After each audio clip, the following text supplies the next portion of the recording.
Welcome back to Scube Wealth Grid, where we cut through the noise and help you make smarter money moves in a world that's changing faster than ever. Today, we're diving into one of the most personal and financially critical decisions you'll ever make. Should you own or rent in 2025? This isn't just about real estate. It's about lifestyle, liquidity, mobility, and long-term wealth building. Gone are the days when homeownership was the guaranteed path to wealth. In today's market, you need to be strategic, not sentimental. Let's talk facts. Interest rates in many parts of the world are still elevated. Property taxes, maintenance costs, and insurance are rising.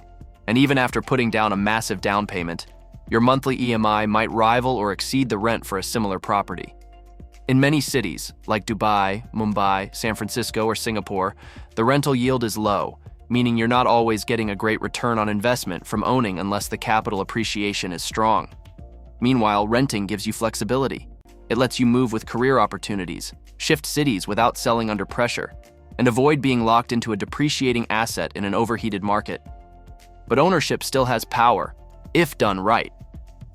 If you're buying in an up-and-coming market with high growth potential, locking in a good deal early can be a wealth accelerator. Real estate can still hedge against inflation and offer passive income through rentals. But the key is to not buy based on emotion or outdated generational advice. Buy based on math, strategy, and timing. Ask yourself, will I live here for 5 and 10 years? Can I get rental income if needed? Am I buying below market value or in a growing neighborhood? If the answers are yes, it might make sense to own. Also, don't underestimate the opportunity cost. That $100,000 or Rs. 80 lockdown payment could potentially generate better returns in the stock market, REITs, or a diversified international portfolio, especially if your job is remote and you're not tied to one city. So here's the 2025 truth.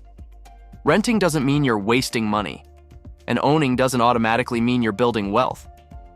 The smartest investors today are the ones who run the numbers, assess risk, and build flexibility into their financial lives. And remember, real wealth isn't just owning property. It's owning the freedom to choose what works for you. If this gave you a fresh perspective, subscribe to Scube Wealth Grid, because in the next video, we're going deeper into the rise of currency diversification, why keeping all your money in one country is risky in 2025. In a global economy where markets crash overnight and inflation varies wildly, knowing how to hedge across borders might be the smartest move you make this decade.